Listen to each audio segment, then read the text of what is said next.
Well, hello and welcome back to yet another episode on Soko Chain. We are a podcast where we explore people, stories, and ideas that are shaping the Africa's blockchain and Web3 ecosystem.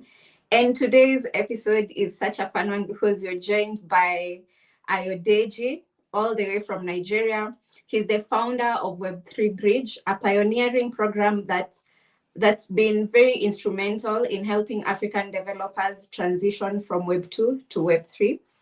Over the past 6 years, Web 3 Bridge has grown from a grassroots initiative into one of the most impactful developer communities on the continent that is producing talent that's now contributing to the global blockchain protocols. Welcome to Soko Chain. Thank you very much for having me on the podcast. How have you been? Happy to be here. I've been good. It's been a very good year. The year has been with is very much stress. Like everywhere just been like here and there, here and there. But then we're surviving and I'm feeling very good. Thank you very much. That's really good.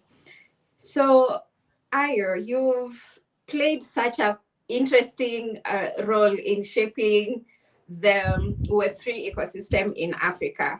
And before we get into Web3 Bridge and how that came about, if you can just take us back to when was the first time you heard about blockchain or crypto, and what really made you want to stick around and build within the blockchain ecosystem? Tell us your story. All right, thank you very much. So my first time hearing about blockchain was early 2017. I remember like few friends were so I have few friends who were in the banking system, and they were like, oh, about this thing. Then I think at some point there was this multi-level marketing that was being done at the time. I forgot the name of that scheme that started using Bitcoin as people started like using Bitcoin to transact. That was my first time. However, I really did not believe in multi-level marketing, so I wasn't able to like contribute to that. So I think coming down towards June, July, August of 2017, I had this friend of mine that I mentioned in the first instance used to trade. They used to come trade. Those days they used to use I think the exchange is PolioNet, if I'm not mistaken. They used to trade back in the days. They would do like this trading and all. Like I just keep looking at them and understanding what they're doing, because first, I did not have enough funds to actually join them to trade. Second, I didn't understand. So what I just at some point just play around with those things because let's see. However, October of 2017, this my friend called and was like, oh, there's this thing called airdrop. Airdrop gives people free money, and you can make free money from it just doing some tasks and all of this. And I'm like, whoa, this sounds unreal in my opinion. However, so what we now did was I created a group that still exists today. Created the group in October, I think October 15, I'm not mistaken, created the group. So what we did was that on Monday, we'd teach ourselves about what blockchain is, application of blockchain and all. Then on Friday, we focus on doing airdrop. Now, if you remember back in the day, majority of airdrop then were dependent on referral system, people like doing number of tweets you did, number of likes you have, what we have is that we had a group of 70 people. So somebody make the tweet, you drop your tweets, the first 3 persons drop their tweet, everybody likes their tweet, everybody, so like that. Like so that way. Then after my first airdrop was in November 2017. I got the airdrop around October thereabouts. I think October. November, I remember I got a call from my friend. Oh, the airdrop is now worth $100, and I was like, that's not possible. How is something they gave me for free worth $100? Now, at the time, $100 was about 30,000 naira Nigerian money. Today that same money is worth about 130,000 naira, which is like 4 times what it used to be. However, like, how is something they give me for free be this expensive and all? And I didn't believe him until he said, well, you know what? Send the token to me. When he sent, like, he actually sold this token and sent me my money. I was like, whoa, this is like the warrant scam. Hey, this is a real scam now. At that point, because the only thing I had to do to get that token was I had to like some tweets, made a few tweets, and join the Telegram group, I think, and have that. So I spent the remaining part of 2017 doing the same thing. Then in 2018, it dawned on me that way I can't continue to just like farm or do airdrop and all of it.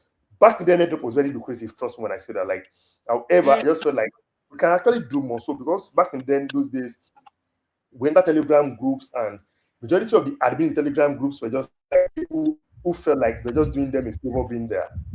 yeah, And before crypto, I was actually working as a research assistant where I help students with their researches and all of those things. And there are days I don't sleep for 3 days. So I enter a group where the admin sleeps during the night and during the yeah, day it's just responding as if so most time I just go to the telegram group and I start responding as the admin. yeah. Mind you, I was not the admin. So Mm, I was there responding, and yeah, responding there get me like a number of joy. There was time I was managing almost like 10, 13 communities at the same time. Like I was mm, managing like that much communities at the same time. Because now I was enjoying it. So fortunately for me, I was enjoying it. And yeah, interestingly, I was getting paid enjoying it. So it makes sense. So that's why I came in yeah, there. But 2015 was the year I just felt like no, I can't continue to like do airdrop. So like I now started like do more professional stuff, get a job, community mm, manager, get a marketing job. Marketing was mm, not this marketing we had now where you have to like do BD. It used to be just yeah, like, oh, you make tweets, you see how many impression you get, how many people buy your token. Like that was what marketing was back then. So that was what I was doing, and I was enjoying it. I was doing well with it. Then that yeah. was how Web3 Bridge came about at some point. Thank you. Interesting. Now, from the point of airdrops, and if say at that time, 2017, I think even up to 2024, thereabout, airdrops were quite a big deal, but then that phased out. But then now, you've gone through this phase of being introduced into the ecosystem. You're lucky that your airdrops, the person who transacted for you didn't go with your money and they actually gave you your money. And that was evidence of what this ecosystem is all about. If you can be able to cash out $100 out of your airdrops, that's a good win if for money you've not actually worked for, if we can call it that. But now, looking back today, it's been 6 years since Web3 Bridge. So at that particular point, is it a gap that you saw when it comes to coordinating developers? Because as you said, you used to communicate with people on the Telegram group, but then the idea for you seeing a gap here and wanting to bring more people and coordinate developers, what is that you saw in the ecosystem that drove to the birth of Web3 Bridge? Okay, thank you very much. So when I started getting like proper job in 2018, Yeah, I started talking about the fact that there was a lack of education, there was a gap between knowledge gap of people who are in the yeah, ecosystem and people. So yeah, like we kept talking about adoption. However, at the time yeah, it was actually not bad. It was worse than now. Now it's better though. Then like people don't really understand what they're doing. Everybody just like they're chasing airdrop, chasing money and all of those things. So like I yeah, started. I think I got a job that made me start doing like meetups and all of mm, those community events. yeah, Then at some point, I worked on a project that made me see reason why we need to train developers because that story was a very funny story. Like we built a project that crashed yeah. midnight because the developers were just like getting into Web3 and everybody ran away. Like everybody on my team ran away because people's airdrop was in the contract. Oh, Now I yeah. was the only active community manager that was up from 10:30 p.m. to 6 a.m. responding to queries. Mm, Now, let's make me to understand that okay, so we have a gap now between the knowledge gap of what people know and all of those. So I keep talking about it. I didn't know. So, but I always believe that we need so that also around the time we had a project in Nigeria called Andela. Andela was within Africa. I'm sure we have heard about Andela at some point. Now they were training yeah. developers. I'm sure I made a tweet about the fact that we need an Andela for Web3 if we want to get more developers into Web3. So Mm, having that background or that context in mind, 2019 when Ethereum Foundation decided to train developers, when that tweet by Joseph came out, like we need a million developers, mm, I just instantly commented Africa has the population and the intellect. because Mm. what we need. So I never knew if they had a plan or they don't have a plan, but I believe if they have a plan Yeah. to do something like this, Africa is one place to look at because of the population and the number, which makes a lot of sense. And Mm. fortunately, there was a team that reached out like, oh, I do a proposal, and like, I have a proposal for this. So the Mm. goal was actually not to go as Web3 bridge. Yeah. The goal was to do a pilot program. Mm-hmm. The pilot program was meant to just be an 8 weeks pilot program that we do and see if it's something that can scale forward. Mm. Luckily, the pilot became very good because we had many people in the pilot. We had so many people come to the pilot. We had like very interesting people. Then the mentors were one of the best mentors you can have for a pilot program in the ecosystem. We had guys from consensus, top blockchain developers in Nigeria at the time. All of them were Mm. mentors in this program, and it was a good experience. So now we have done the pilot program. Our learning was that we have so many people who are not developers who want to learn blockchain development. So Yeah. now what? So the pilot program now became another pilot. So Mm. like, okay, let's see how we can now vet people in. Then gradually, it became Web3 Bridge that we have today. So at the time, the program was called 500 Nigerian Developers for Ethereum.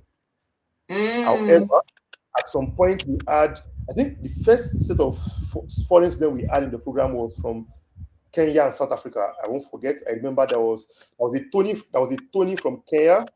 Then there Mm. was I forgot the other name. There's a lady from South Africa. The two of them were the first set of people. Then Mm. when we now had proper structure to the program and we're transitioning from 500 Nigerian devs to Web3 Bridge, then we now Yeah. add Kenya, Zambia, Nigeria. Mm. Interesting, and congratulations to you, because from that was just a pilot project to now having clocked 6 years of that, and we're all seeing great impact, even from the different protocols that you've been able to work with, and even the sustainability that has existed for 6 years for Web3 Bridge to be there. You're doing quite an amazing job. So Thank you very much.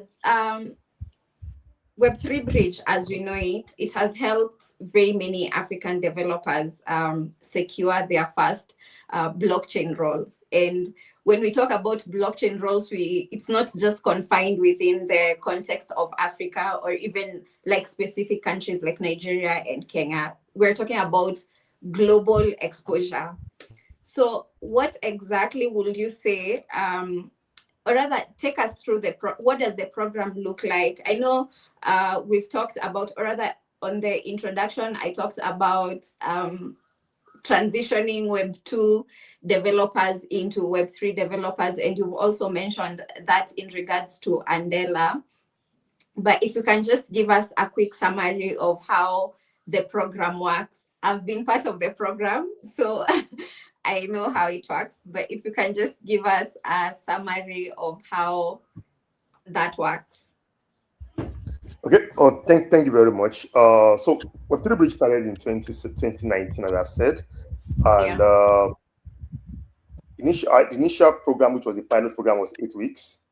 yeah, However, as the ecosystem continued to grow, we discovered that yeah, 8 weeks. Then back in 2019, there's a lot of opportunities for developers, and you see people finish from the 8 weeks and they're already getting their blockchain role because at the time almost yeah, everybody were just like newbie to blockchain development. So, but then as things continue to grow, there's a need for us to like introduce new concepts, front end development, and all of those things. And now that's what move us to having like these 16 weeks that we have now. So the program yeah. spans 16 weeks.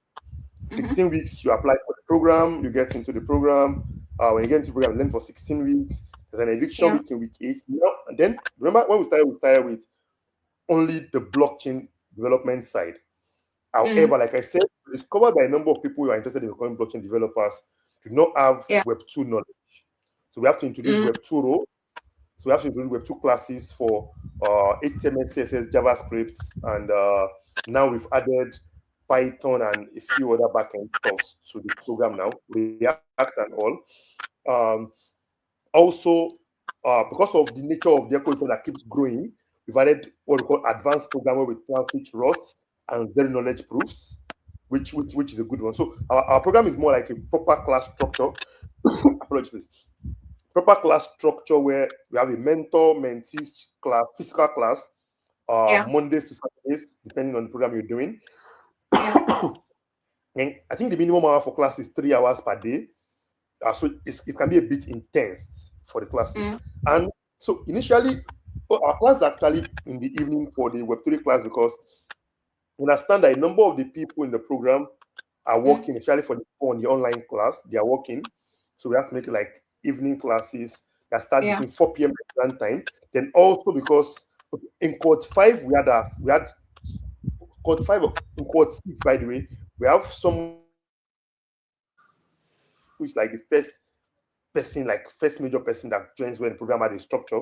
Sharon, Yeah. Sharon came into the program. So we squad up. The 4 p.m. we start in the program or 6 p.m. for her. Yeah. And okay, this is okay. Then we have to finish by 9. Then means she has to be by 11 o'clock.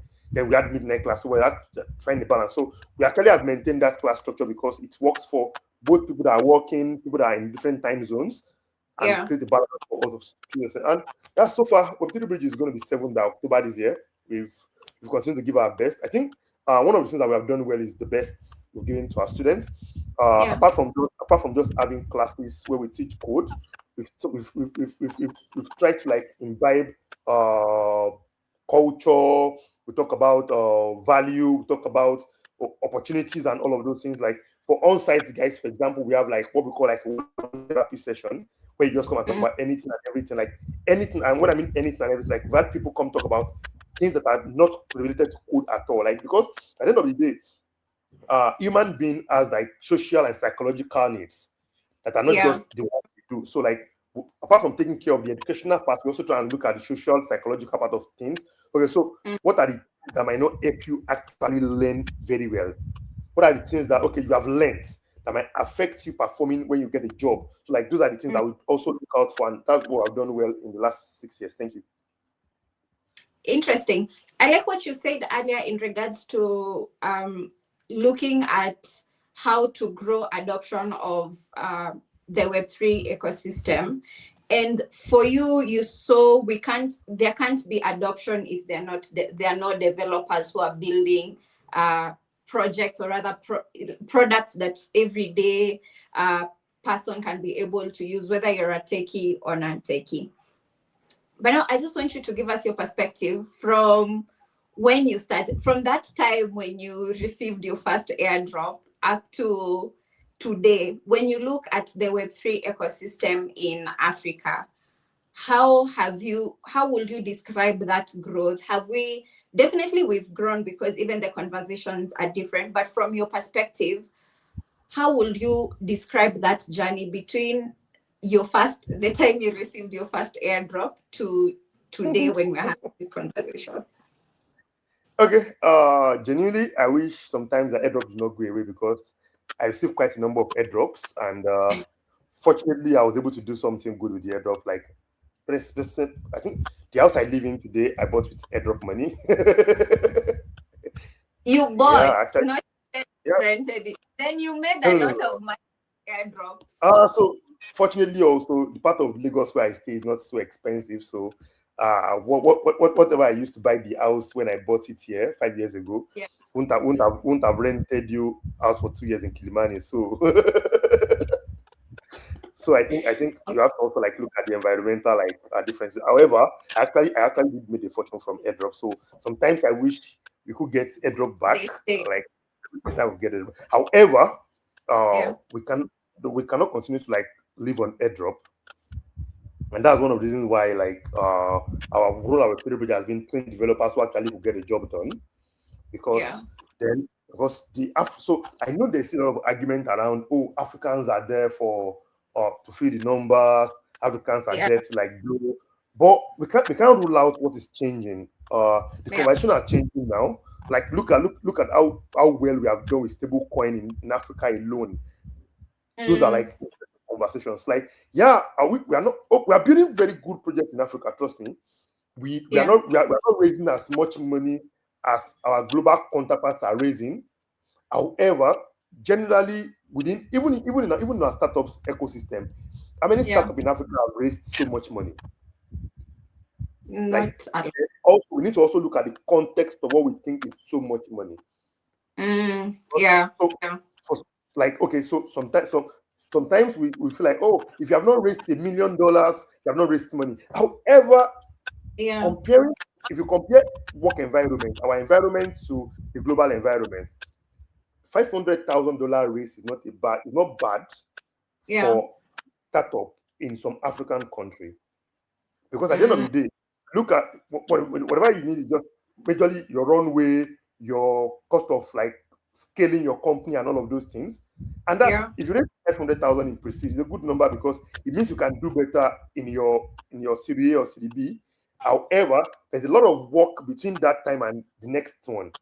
Because Mm, majority of the billionaires we have in Africa are also invested in businesses that brings them daily recurrent bill, $1, $1, and all of those things. But we don't really have that yet in Web3 in Africa because we have to also look at the purchasing power of people that are in the ecosystem.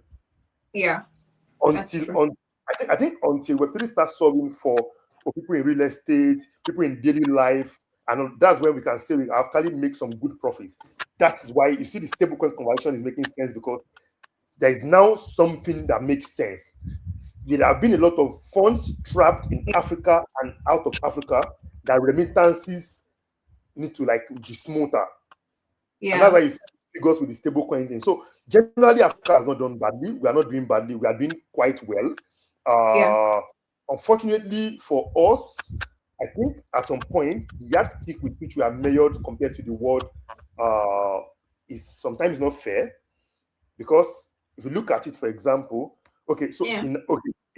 let me use Nigeria and Kenya for example. Yeah.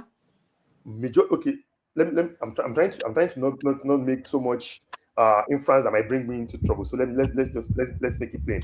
So if you look at this system, so someone in the US or in Europe can Yeah. actually not have a full-time job and live comfortably because Mm, there is access to credits, there is access to this, access to that. There is free houses for where people does not have like fund like can stay and all of those things.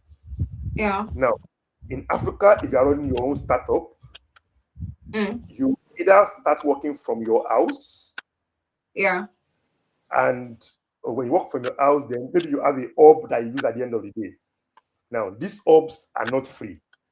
Mm, These hubs are now also compared to someone who come from China and all of these people, all these places where they have like access to business schools, access to this and yeah. that. We don't have a lot to attend the business school in Nigeria is expensive. Yeah. There's a business school in Nigeria that charges as high as $5,000. Yes. Okay. Now, our standard university curriculum are not designed to actually help get us to that point Mm, because I don't know I work in Kenya, but I can tell you in Nigeria, most computer science departments are still struggling to even adopt solidity or blockchain into their courses. Now, yeah. because majority of the lecturers that are already in the system do not even understand these things. Now, do Yeah. we send them out to get new blood? They already don't want to leave. And they don't Yeah. want to upgrade themselves because now, okay, if they want to upgrade themselves, the cost of upgrading is also not cheap. Yeah.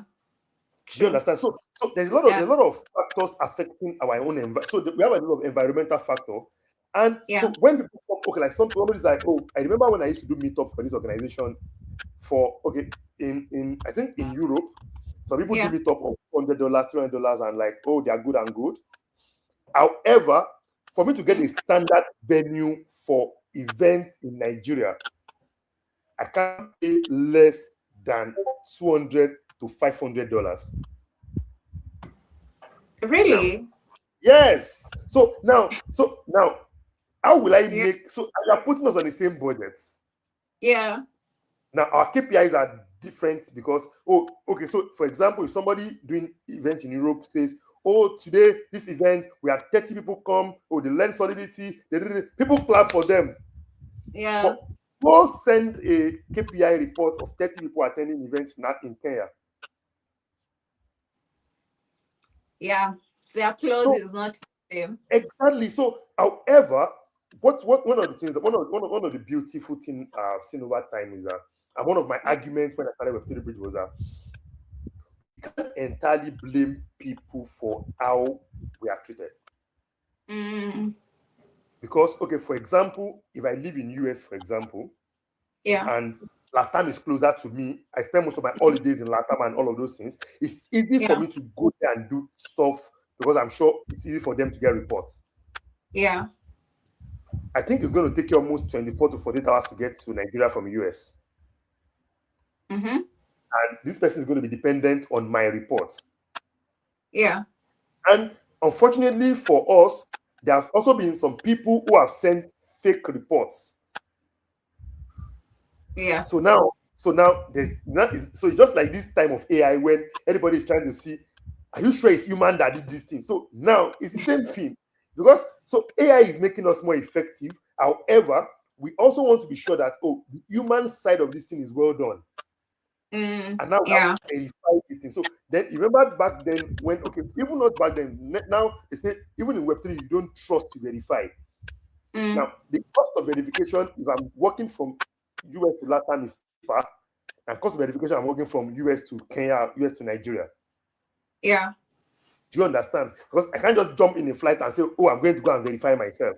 The costs are Yeah. not the same. Yeah. So Yeah. until now, so my argument will be that until when we have local companies within the continent who have also raised money, local developers within the continent who have worked for foreign teams or local teams and have Yeah. made enough money, who are also willing to invest back in the ecosystem, then we can find a balance.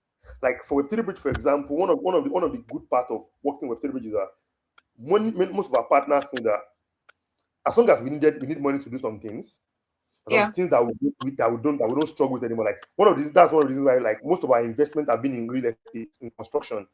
Like one of the reasons, in fact, one of the reasons why the lighting in the hall we built in Web3 Bridge is the Yeah. same quality you see in Europe or US is because back then when I used to do meetup myself, the quality of pictures is sometimes even me, I struggle to post them because I like, oh, this picture cannot match these people. But today, no matter how much you see, you snap with your phone, snap with Yeah. your bad phone, good phone, Yeah. the, the light is good enough to make your pictures come alive. So True. now what we have to also do, invest in what they call in real estate. We need to invest in infrastructures that make this work easy. Oh, we need space. You guys in Kenya are even luckier than us because you have enough Yeah. space for enough meetup. You have enough let's quickly meet at this kitchen, that kitchen, this. But yeah, like you see, with like okay, during International Women's Day, I know that in Nairobi you guys had as much as 7 events. Yeah. We did not have any blockchain events in Nigeria because number one, all of us we are working, we are busy working. Like, okay, so now that I even have space for it, I could say, Yeah. let's finish it. But like, there's no You like, know, there's no. this is really, and I'm sure like my face is showing the surprise because I think these are some of the pain points that people might not understand unless you're there. Because to us and to us in Kenya and in Nairobi specifically, having events or rather hosting events is such a, I don't want to say easy from, it's not, I don't want to be misquoted. When I say easy, I don't mean that you just go and get whatever. But in terms of venue accessibility, we have so many co-working spaces, and those co-working spaces are very good for hosting events.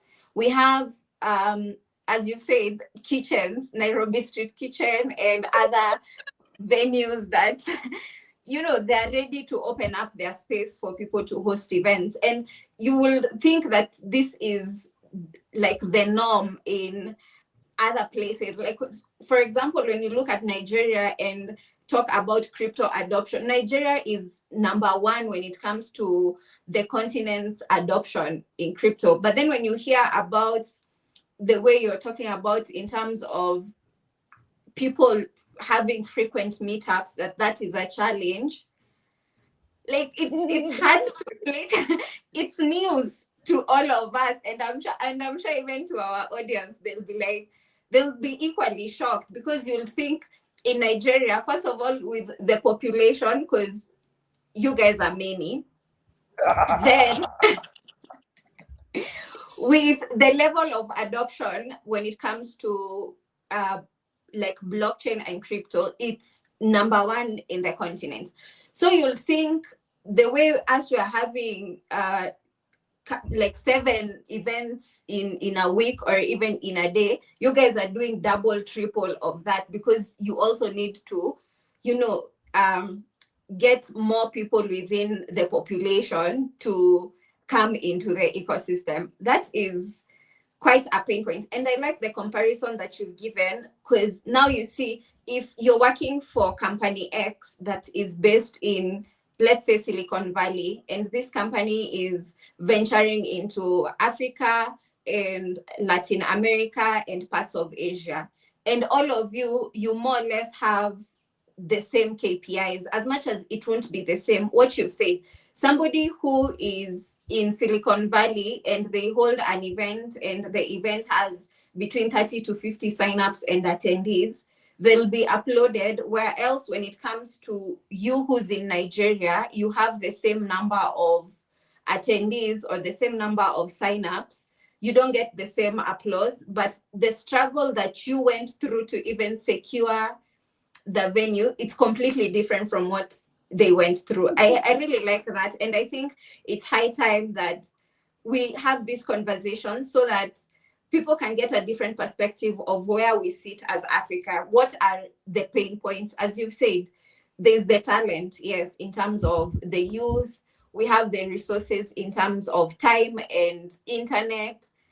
But then there are other resources that we are lacking. So how do we work around that? Do we have virtual meetups and they count as well? Do we look at other ways on how we can be able to accommodate each other and grow the ecosystem with a different perspective, not a general lens of how the globe is working? I really like that. I didn't know that's the situation in Nigeria. Okay, so let me say this right. So I think fortunately for us in Nigeria, we are a number of us in the Web3 ecosystem are now like doing like heavy investment in real estate. I know Kelvin is launching his space in Enugu in April. Blockfuse has a space in Jos. Block Radar has a space in Block Radar. Yep. The block has a space in Kaduna. So like now there are a number of spaces now that are coming up that belongs to things in Web3. Which makes it easier. Then also I think the difference, this also difference is that, so like in Nigeria, like okay, I think my first few times in Kenya, I asked myself like, how do you guys work? Like, what work do you guys do if every day you are this event, that event? Like, okay, so let me set an example for you. Let me set an example for you. So if you are, let's assume all of us are to meet at Nairobi Street Kitchen this night. I'm sure you can decide to do a budget of $300, $500, and people end up using their own money to buy their alcohol and all of those, because it's just a natural thing to do, right? However, like I remember we hosted a particular protocol who came for an event in Nigeria. We had 35 people in the room. Now let me tell you. So, now, first problem is this: in Kenya, if you do something like that, you can be sure that a number of the startups are going to be at that event because it's their free time. They want to just ease out and all. We want to get startup founders in Nigeria to come for your meetup. You have to have told them like 2 weeks ahead. Or 1 month ahead. Like you have to like, because unfortunately they are also like hustling to like meet their KPIs, get to market. So now, as against let's just have a general ecosystem chart where everybody gist and all of that. We used to have it sometimes. However, it has to be funded by somebody, because like it's not as easy thing to go by. You understand? So luckily now that we start having like these orbs, like okay, apparently Ethereum is presently like doing something with the Ethereum Everywhere thing, where we do it up every month. What the Web3 bridge, we do one in Web3 bridge because the Web3 bridge building is a bit far from town. So let's say town. Let's use so that you can understand context. Let's say town is Nairobi city, or what's the city town? Kilimani, Westland. Westlands, yes. So let's Yeah. let's say the other part is Meru, I'm trying to remember this place. Oosh, Kiambu, all those other side. Yeah. So like that's our three bridges. So now, so instead of having, no, people don't go to those places every time. So we have to Yeah. also like now do one meetup at Westland to ensure that, okay, so people in Westland can attend generally, and we now have this other side. And so, like, do you understand what we try to achieve with this? So, Yeah. one of the things that we also do is that after this investment in real estate, we have to be true to ourselves, because, like, so the people that have raised funds are trying to multiply whatever they have raised. Mm. And majority of them are not going to multiply their raise from local markets, if you are being honest to ourselves. What Yeah. local markets might give them is actually the customers. And that's one of the reasons why I won't blame anyone who wants to have so many people attend their event, so that at least they have increased download. Or Yeah. so, because when you have increased download, you are not even sure that half of them are going to still use your wallet if they download it. Yeah. And also because almost everybody is building similar things. Mm. Because I won't blame them, because okay, so if you are not building, okay, let me start an example now. Yeah.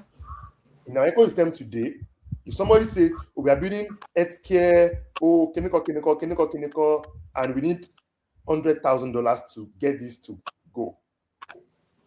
And somebody is saying, we are building a fintech startup, all we need is just one plug in, one plug out here, with $30,000, we are good, as long as you connect us to liquidity. Who will you fund first? The healthcare. Oh, the Many other people one. will fund the other They one, will fund because they'll fund the exactly, other one. because the truth is that healthcare does not look like something that can give you money in a very long time. Now, let me start Yeah. an example. The last 2-3 years, people in edtech raised quite a number of money. Yeah. However, majority of them could not turn their money they raised around for investors. Now, because it's easy to turn money around in fintech, worst case scenario, you guys make some money from liquidity provision and all of those things. That is not easy to make in edtech, not easy to make in edtech. And everybody wants to make their money around. So there's not enough patient capital in the continent. Okay. Yeah. Because we are not providing the capital, and VCs have limited time to turn their money around. Yeah. So True. Yeah. until we have local people who are making enough money, who are able to. So let's say example now, Web3 Bridge has trained 500 developers that are working. Yeah. Web3 clubs have trained 500 developers that are working. Yeah. Now, if these people are working enough and they are able to put aside $100 a month, that's $5,000, right? Yeah. And for a year, that's $60,000. Yeah.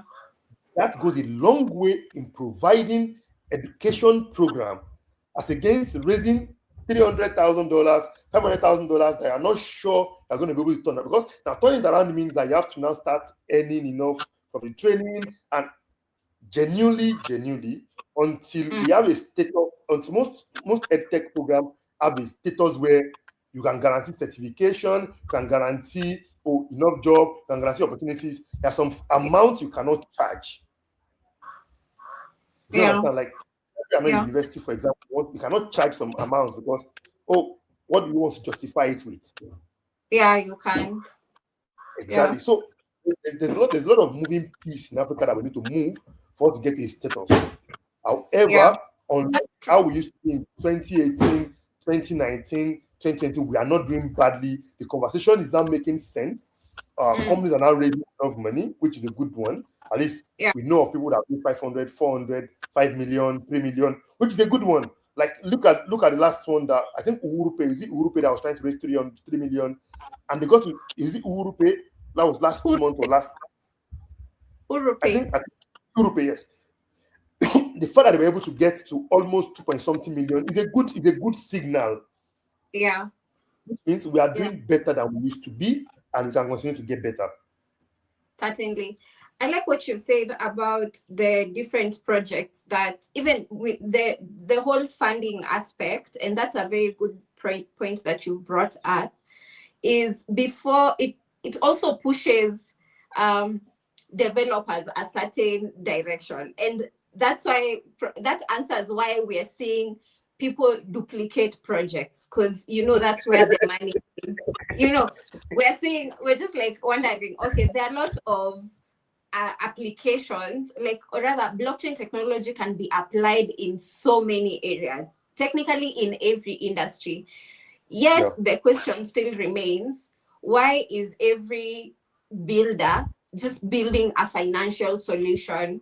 Yet there's healthcare, there's education, but that answers. You look at, even the VCs are looking, where is it easy for me to get my money back in terms of investment and all of that? And that really answers. But then the question is it, because you see, it's not a sustainable solution. We can't all build financial solutions, right? We need to also think of other ways. Let's build solutions on identity. Let's build solutions on supply chain. Let's build solutions on governance. And these are some of the key areas. Even as Africans, we're facing challenges. We're facing challenges when it comes to governance issues. We're facing challenges when it comes to these procurement scandals that we usually see. So if people can build like projects or other solutions around this using blockchain, it's gonna be sustainable for us. That's food for thought. I won't let you answer that. Okay. But let me ask you. Go ahead. I'm not answering that, Yeah, no problem. but let me ask you, for developers who, like, how is it, or rather, like we're seeing, you've mentioned example of Nigeria and also Kenya, but if you look at the African context, and like the developer communities, first, what is the role of developer communities within the ecosystem? How are they helping to push for blockchain adoption and innovation? And thirdly, which country is leading in terms of developer adoption? Yeah. Okay, so if we say, let's start with the last question. Which country is leading? Yeah. I'm not sure. I'm not sure we can say there's an actual outright winner. Trust me when I say that. Yeah. If we say Nigeria is winning by population because we have the numbers, and Yeah. also because there's a number of effort that have gone through this. So I won't say we should say winning or leading. Let's just say that, okay, on the awareness side, Nigeria, Kenya, Ghana, I think in recent times Rwanda, like doing the, then that's also because those are places where we know very well. Yeah. Like, that's also like look at where you know very well. However, so for role of developer communities, Yeah. like our role initially was to actually train developers. Mm. However, more than training developers is to like guide these people, help them get into the ecosystem and be ready to like give their best to the ecosystem. However, also because now the space is changing like very fast. Well, like this year we have not seen hackathons like we used to see. So which Yeah. means that now everybody's funding builders and founders. So which means developer communities now also are responsible for also like seeing how to also groom these developers into becoming founders. Now that's because so in our ecosystem, in our own context, for example, on the high level, we don't really have so many people who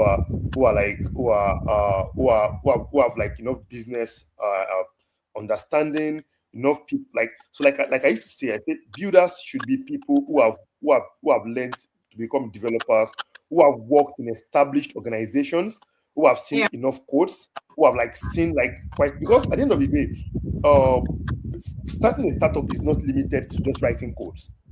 You have to understand how the economics economics of your business work? How do you deal with go-to-market? So now developer communities are also like by pivoting into these things.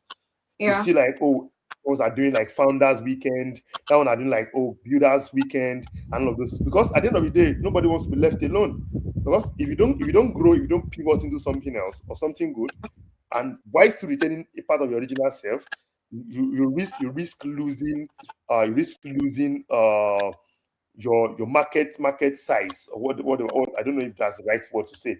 So our role as developer communities actually is like help groom developers, help bring them together into the ecosystem, and also Yeah. ensuring that they meet up with ecosystem changes.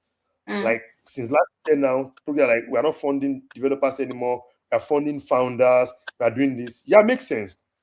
We need to get more founders. Yeah. However, helping these founders to also understand the technicality of things that way, because founders requires, so if you are not technical founder, you need a technical co-founder, you need Mm. a CTO. So like Yeah. all of these things, we need to adapt to the changes. Thank you. I'm not sure if I answered the third question.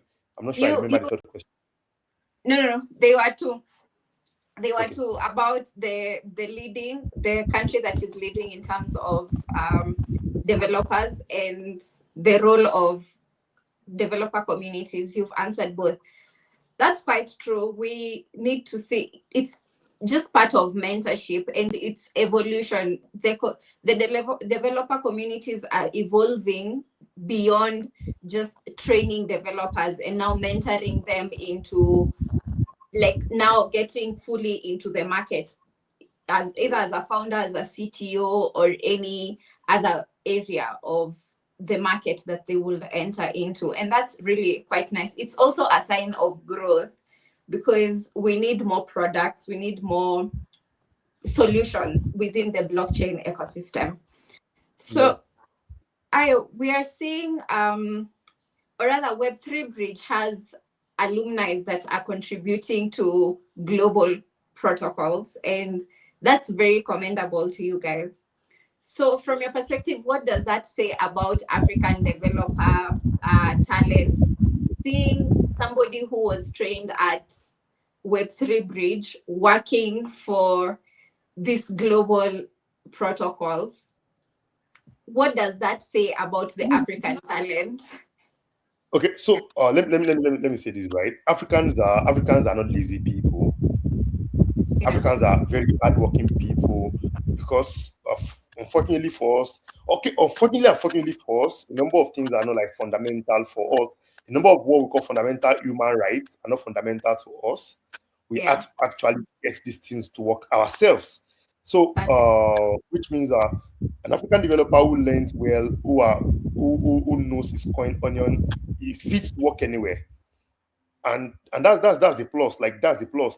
I know a number of Yeah, people say they brain drain, but see, we can't call it brain drain when we need the money. Oh. yeah. What? Because unfortunately for almost everything is cash down in Africa, or mostly in a number of African countries. It's cash down. So it's always good to see people work for global companies. Yeah, I've seen guys who have worked for quite like I know a number of CBDC experiments that have been done in Europe today are yeah, done with developers with companies who have Web3 developers in their companies, and they were the mm, ones that actually write schools. And it's actually happy to see like, oh, Sayo, oh, my project processed over yeah, $4 million. I like those are beautiful things to see. Genuinely, when yeah, they tell me, because also it also help them improve on the standard of, apart from the living, also the standard of their code bases, like their work ethics improves because they're working in teams that are global. So I yeah, believe African developers have all it takes to do this. We have more developers to do more. Like they say, oh, we are no longer employing developers. We have developers in Africa that are ready to change the world, that are ready to like replace all these people. Trust me when I yeah, see that. So I'm always happy to see African developers who work globally. yeah, I can tell you that I know a number of people have said, "Oh, we don't have discipline." Let me tell you, genuinely, we have enough discipline for it. In fact, what we even have more is doggedness. Because so I've worked in a team where you see people say, "Oh, I'm out of office today. I'm out of office tomorrow." African developers mostly don't go out of office yeah, because we don't really use we are not used to vacation and all of those things. Then, okay, I'm thinking of going on vacation for example. Okay, yeah, well let me give an example. When we went for DEF CON, DEFCON, Yeah. the one we did in Argentina. A Yeah. number of people, from Europe mentioned, oh, they took a loan, they paid their flights in installments, and I was like, almost everybody paid cash down coming from Africa. Who wants to Yeah. give you installment for flight? I Like then wonder. when you look at it, Yeah. then somebody's flying. Their highest cost of flight is $1,500. But most people spend up to $4,000 going to Argentina. By the way, hope you know that. So Yeah. so we don't have the luxury of time to say we are doing some of these things the people do abroad. So let me tell you, African developers are dogged, are rugged enough that every company should have one African developer in their team at least. Interesting. And that is on period. They should have one African developer in their team. So if for someone who's watching this episode or listening to us and wants to become a blockchain developer, where should they start from? Ooh, you start from becoming a developer first, a developer that is not a blockchain developer. So if they are not developers at all, they should at least Yeah. start from becoming a developer, like Yeah. learn to become a developer. Because at the end of the day, blockchain is so. I think everything is layered. Yeah. Even if you are entering an elevator to go to a 14th floor, the elevator Mm. passed through first floor to get to 14th floor. Yeah. Even if you are using a staircase to get to 14th floor, you still have to Mm. stair yourself to 14th floor. Now, the best thing to do is to like start from the first floor, understand what it means to be a developer first, because at the Yeah. end of the day, blockchain languages, Solidity, EVM, SVM, whatever it is, are just an upgrade of existing languages. Mm. Means if you don't understand the existing languages, you are going to struggle. Like you see, most jobs say you are looking to hire blockchain developers, 2 years experience, 5 years experience back end, because they know that the experiences you have is what Yeah. makes you a developer. So Mm. start from understanding that, then you get to blockchain. For if you're looking for a structured learning program, Web3 Bridge offers an amazing structured learning program for you. We start from Yeah. with the basic of HTML, CSS, JavaScript. Then we have React, JavaScript, React. You have the backend, Python and Django, whatever it is. I don't really remember this. Before you Yeah. get into learning Solidity, then learn Rust, then learn CK. Like all of these are advancement on their own. So you can come learn Web3 Bridge. If you don't want to learn Web3 Bridge and because you don't want to learn remotely or because you can't fly to Nigeria, there is a program near you. If you're in Kenya, there's Web3 clubs. They do Yeah. very amazing work with their training programs. There's like quite a number of different training programs in Africa now that can make your life easy. So start from there, and before you know it, you're already a blockchain developer.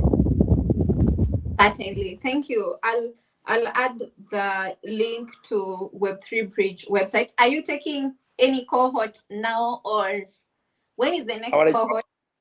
next registration is starting by 30th of March. Okay. That information is on the website, right?